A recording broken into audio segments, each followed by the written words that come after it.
शिवहर संसदीय क्षेत्र से एमआईएम के उम्मीदवार राणा रणजीत सिंह इस वक्त हमारे स्टूडियो में हैं। हम इनसे बात करेंगे।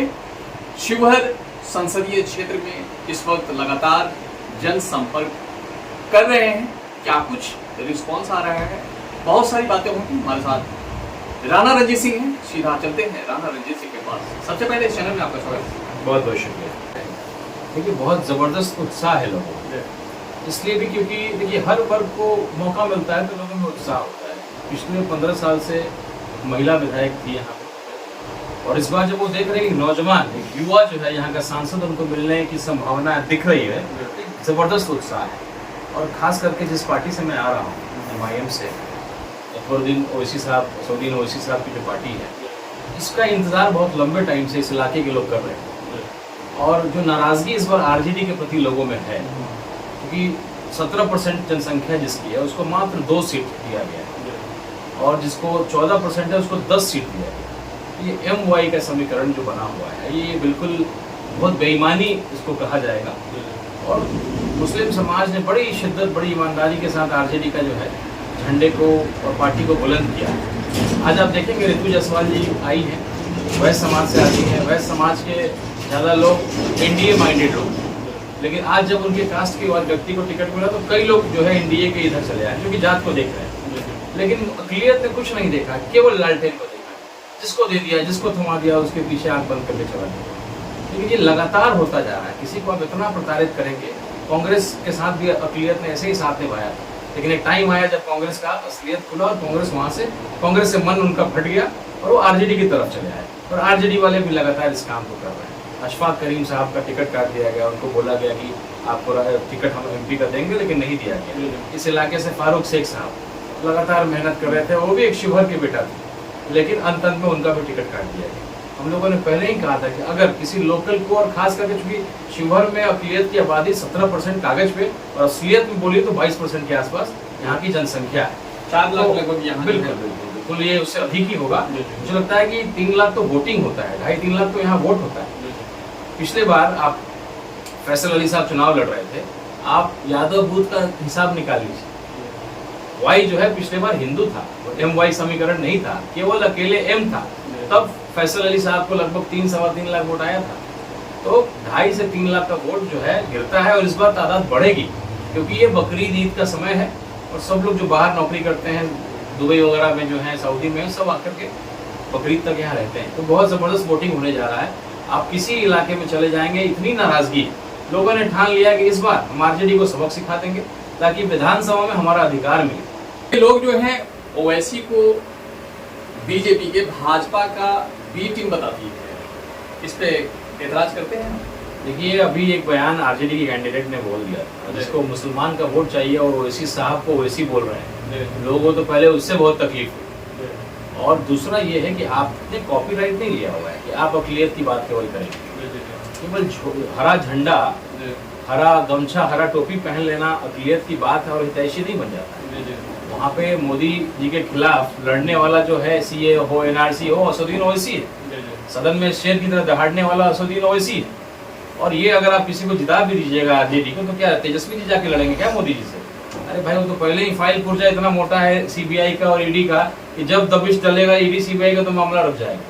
क्यों नहीं? ओवैसी साहब की प्रॉपर्टी का पता लगाइए, कितनी बड़ी प्रॉपर्टी है और कितने खानदानी लोग हैं। उनके घर जो है, घर के अंदर मेडिकल कॉलेज और इंजीनियरिंग कॉलेज चलता है, दारुसलाम। अगर आपको किसी को जाने का मौका मिले तो आप देखेंगे एक ऐसा व्यक्ति जो बैरिस्टर है, पढ़ा लिखा व्यक्ति, तर्क के साथ सदन में दहाड़ता है। और जैसे उसकी संख्या बढ़ेगी, अक़लियत का लीडरशिप क्रिएट होगा, अक़लियत की एक पार्टी क्रिएट होगी जो आरजेडी नहीं चाहती। आज आप हमको 2 सीट दीजिए ना, केवल 1 सीट भी देते मात्र आप हमको गठबंधन कर लेते, लेकिन आप वो नहीं करेंगे, क्योंकि आप नहीं चाहते हैं कि कोई मुस्लिम पार्टी पनप जाए। जिस दिन कोई मुस्लिम पार्टी बीजेपी यहाँ पनप गई, आरजेडी का खात्मा हो जाएगा, सारा मुस्लिम का वोट उधर चला जाएगा। तो मुस्लिम पार्टी या मुस्लिम लीडरशिप को क्रिएट नहीं होने देना चाहते हैं। ओसामा साहब को क्यों नहीं कम से कम एक MLC का सीट दिया जाता? उनको मालूम है कि ओसामा साहब जैसे अगर व्यक्ति अगर आ गए मेन लाइन में, सारा मुस्लिम उधर चला जाएगा, मुस्लिम के नेता हो जाएंगे। अभी भी 2 टिकट जो उन्होंने दिया है, दोनों भगोड़े हैं। एक भाग करके आए हैं JDU से, और एक जिन्होंने MIM पार्टी को तोड़ा था, उसका उनको रिवार्ड मिला है। ऐसे लोगों को लीडर बनाइएगा। किसी मजबूत व्यक्ति को जो समाज की चिंता कर सके, समाज के लिए लड़ सके, वैसे आदमी को कभी मौका आरजेडी नहीं देती। तो ये सब नाराजगी है और एक विकल्प नहीं था, जिसकी वजह से मजबूर होकर के और तकलीफ होते हुए बावजूद वो आरजेडी को वोट किया करते थे। इस बार एमआईएम के रूप में, एक नया चेहरा के रूप में, शिवहर का बेटा के रूप में एक कोरा कागज को मौका मिला है। गजब का उत्साह है लोगों में। क्या मुद्दा होगा वैसे, क्या कुछ कमियां हैं शिवहर संसदीय क्षेत्र में? अगर विकास की बात करें तो क्या कुछ मुख्य रूप से आपको दिखाई दे रहा है? देखिए, सबसे मुख्य रूप से यहाँ की सड़कें। हम लोग क्षेत्र भ्रमण कर रहे हैं। हमारा तो ये घर है, हम लोग यहीं के हैं। हमारा सारा रिश्तेदारी, हमारा ससुराल ढाका में है, हमारे भाई का ससुराल चिरैया में है, हमारा मम्हर तरियानी में है। तो हमारा संबंध है, आना जाना लगा रहना है। पिताजी हमारे यहाँ पुराने सांसद भी रहे, जुड़े भी रहे। सड़कों की समस्या सबसे बड़ी है। आप जाएंगे बरगिनिया से लेकर के, ढाका से लेकर के, तो छोटे छोटे उद्योग खुले हुए, बैग का बहुत बड़ा कारोबार, खास करके अकलियत समाज। अगर उनको थोड़ा सा सहूलियत मिल जाए, थोड़ा उनको लोन में सुविधा मिल जाए, थोड़ा बिजली में उनको रियायत हो जाए, रोड सड़कें अगर बन जाए, तो बहुत बड़ा रोजगार ये केवल बैग का फैक्ट्री उत्पन्न कर सकता है। मुझे लगता है कि देश में जो बैग बनता है उसमें 20% तो लोग हैं वो काम करते हैं और वो सीख करके उस बारीकियों को जानते हैं। मुंबई और दिल्ली में अपना जो है मेहनताना दूसरे को बेच रहे हैं। क्यों नहीं हम अपना फैक्ट्री स्थापित कर लें? क्यों नहीं हम अपने इलाके में उस तरह का रोजगार उत्पन्न करें?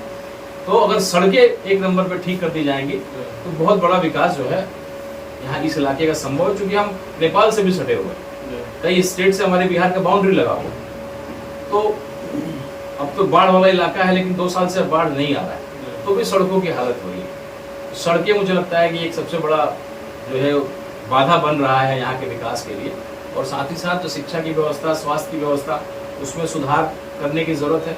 देखिए, हमारा और हमारे पिताजी भी इसी सोच के थे कि शक्ति को जो है लोगों के हाथ में देते थे। आज हम चाहते हैं कि युवा सांसद बने और उस पंचायत का, उस जो प्रखंड के व्यक्ति को ताकत मिले, वो एक सांसद के रूप में काम करे।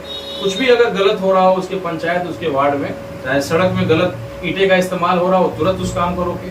अगर अस्पताल में डॉक्टर नहीं आ रहा तो उस पर जो है उस पर उंगली उठाए, उस पर सवाल करे। शिक्षक नहीं पढ़ा तो ये ताकत जब आप दीजिएगा लोगों को, सही लोगों को, तब देखिए आप कैसे हो। अभी तो क्या है, कमीशन बांधा हुआ है, डीलर का कमीशन बांधा हुआ है, डीलर अनाज जो है अपना कर रहे हैं। स्कूलों में जो है उसी सिस्टम से चला हुआ है, एमडीएम का वही हालत है, आंगनबाड़ी का वही हालत है।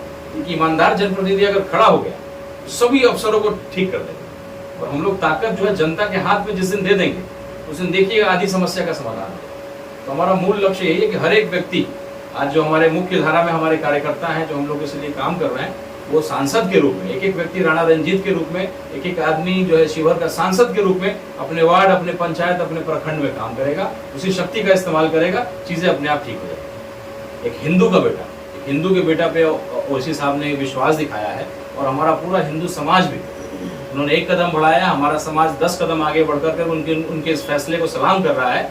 और सदन में हम दोनों लोग जाएंगे और जय श्री राम भी होगा, अल्लाह अकबर भी होगा। शिवहर संसदीय क्षेत्र से असदुद्दीन ओवैसी के एमआईएम पार्टी के उम्मीदवार राणा रंजीत सिंह से बात हो रही थी। इनके इंटरव्यू पे इनसे जो चर्चा हुई है, इनसे जो बात हुई है, इस पर आप सभी दर्शकों का कमेंट चाहेंगे। आप सभी से रिक्वेस्ट होगा कि इस एक्सक्लूसिव इंटरव्यू पर आपकी क्या राय है, हमारे कमेंट बॉक्स में कमेंट करके जरूर बताएं। फिलहाल खबरों के साथ बने रहें, देखते रहें खबर सबको।